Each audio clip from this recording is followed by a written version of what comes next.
একটা সেটআপ এবং বাংলাদেশের গোল। দ্বিতীয় গোলটার ক্ষেত্রে কাকে আপনি ঠিক কতটুকু কৃতিত্ব দিবেন? শাহরিয়ার ইমন চমৎকার একটি নাটমেক করেছেন, তারপরে স্ক্যান করেছেন, দেখেছেন সবটা, বুঝেছেন মাঠের অবস্থা আর করেছেন চমৎকার একটা ক্রস, তাতে পা দিয়ে গোল দিয়েছেন পাপন। তাহলে আপাত দৃষ্টিতে কৃতিত্বটা আপনি কাকে দিবেন?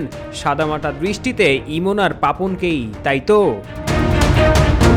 কিন্তু তা করা হলে এই গোলে একজনের অবদানকে অস্বীকার করা হবে। তিনি হচ্ছেন পিয়াস আহমেদ নোভা। অভিষেক ম্যাচেই যিনি দারুণ একটি কাজ করেছেন। দৃষ্টিকটু মিস যদিও করেছেন, তবে এমন এক কাজ করেছেন যাতে সব গ্লানি মুছে গেছে। কি এমন করেছেন নোভা? দেখুন, এখানে ইমন 1v1 অ্যাটেম্প্ট করতে যাচ্ছেন। এই অবস্থায় চ্যানেল ধরে এগিয়ে যাচ্ছেন ইমন, হাফ স্পেস ধরে এগিয়ে যাচ্ছেন চন্দন। প্রাথমিকভাবে মালদ্বীপের 6 নম্বর জার্সি পরিহিত খেলোয়াড় হাফ স্পেসে চন্দনকে নিউট্রালাইজ করতে যাচ্ছিলেন। সিবি ডুয়োর প্রথমজন ইমনকে মার্ক করবেন যদি ইমন বের হয়ে আসেন।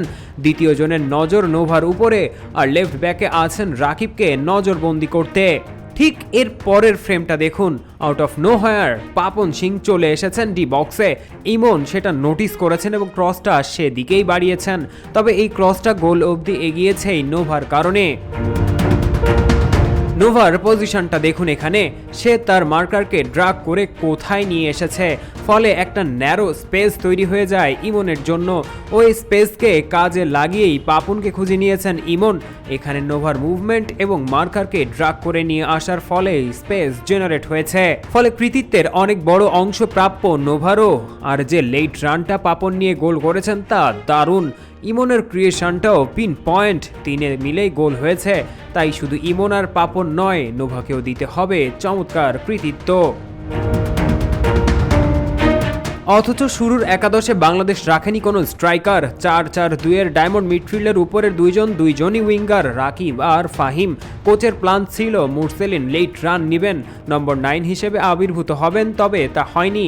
এতে করে রাকিবের পুরো সার্ভিসটা বাংলাদেশ পায়নি, কারণ রাকিবের সেরা ভার্সনটা বক্সের মধ্যে থেকে নয়, বরং উইং ঘেঁষে দ্রুত বেগে আক্রমণ করেই আসে। স্ট্রাইকার না নিয়ে খেলায় প্রথমার্ধে মালদ্বীপের সেন্টার ব্যাক ডুয়োর কাজ সহজ হয়ে যাচ্ছিল। তারা অ্যাডভান্স রোলে থাকা বাংলাদেশি মিডফিল্ডারদেরকে সুবিধা করতে দেননি।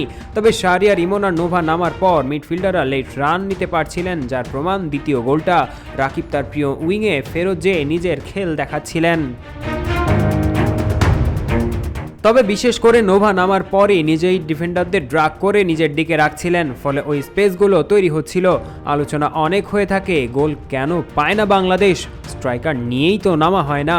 প্রপার স্ট্রাইকার সহ নামলে কি হতে পারে, তার প্রমাণ এই ম্যাচই। পারভেজ ইমাম, অন ফিল্ড।